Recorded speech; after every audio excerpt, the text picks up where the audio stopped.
Senator Christopher Bongo. Mabuhay ang Pilipinas! Mabuhay si Pangulong Duterte! At sa pagpapatuloy po ng ating programa, muli po tayong mag-alay ng isang panalangin. Atin pong tawagin si Pastor Vic Tolentino. Maraming salamat. At magandang gabi sa bawat isa. I'm Pastor Vic Tolentino. I'm representing the General Trias Ministerial Fellowship, United Baptist Pastors of General Trias, and Cavite White Baptist Pastors. Isang bagay po ang nais ko pong ibahagi sa bawat isa na nakasulat sa Biblia, na ito po ang kailangan gawin po natin ngayong gabi. Sinisigaw natin mangyari. Sinisigaw natin bring him home. Pero ito ho ang kailangan ng sambayanang Pilipino. Ito pong talatang ito, kung inyo pong susundin at susundan ako ngayong gabing ito, ang sabi po ng Biblia, 2 Chronicles 7:14, if my people, which are called by my name, shall humble themselves and pray and seek my face and turn from their wicked ways, then will I hear from heaven and will forgive their sin and will heal their land. Ang kailangan po natin ngayong gabi, ang bawat isa sa atin, I know this is live simultaneously. Pwede ho kayong sumunod. Ito po ang kailangan natin ngayong gabi. Humingi po ng tawad sa ating Panginoon.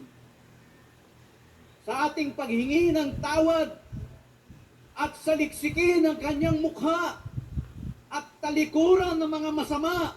Ang sabi po ng Biblia, ang sabi ng Diyos, I will hear from heaven.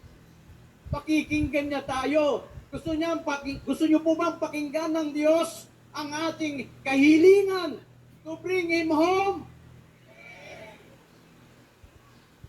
Ito po ay sabihin natin sa Diyos, Panginoong Diyos, bring him home. Hindi natin kaya. Maski ang gobyerno ay, kung ating titignan, takip ang kanilang mga tenga at mata. Pero meron hong Diyos, buhay na Diyos, na pwede ho nating lapitan. Kayo ho ba'y nakahanda na lumapit sa ating Diyos at humingi ng tawad sa Kanya upang tayo'y pakinggan niya? Sumunod po kayo dito, maiksing panalangin. Bawat isa po, sumunod po kayo rito. Dakilang Diyos, maraming salamat po sa gabing ito. Inyo pong pinakita ang aking tunay na kalagayan. Ako po ay isang makasalanan. Humihingi po ng tawad sa inyo. Patawarin niyo po ako. Ako ngayong gabi po ay may kahilingan sa inyo. Ang dating Pangulong Duterte, God willing, kalooban niyo po ang mangyari. Ibalik niyo po siya sa aming bansa. Maraming salamat po. Ito ang aking dalangin sa pangalan ni Jesus. Amen. Ngayon po, personal na ako mananalangin po para sa inyo.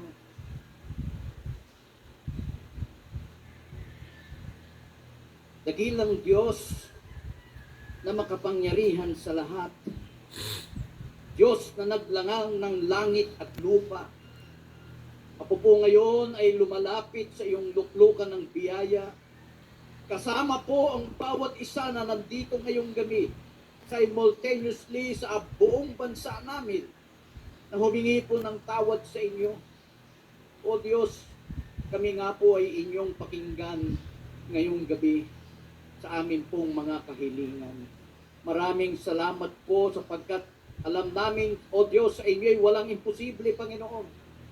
At sa gabing ito, hinihiling po namin yung kalooban niyo po para sa aming dating Presidente Digong.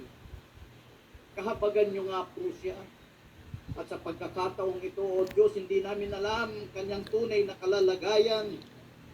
Bigyan niyo nga po siya, O Diyos, ng kalakasan ng pangangatawan. At gabayan niyo po siya sa kanyang mga lalo na sa pagsagot sa mga katanungan.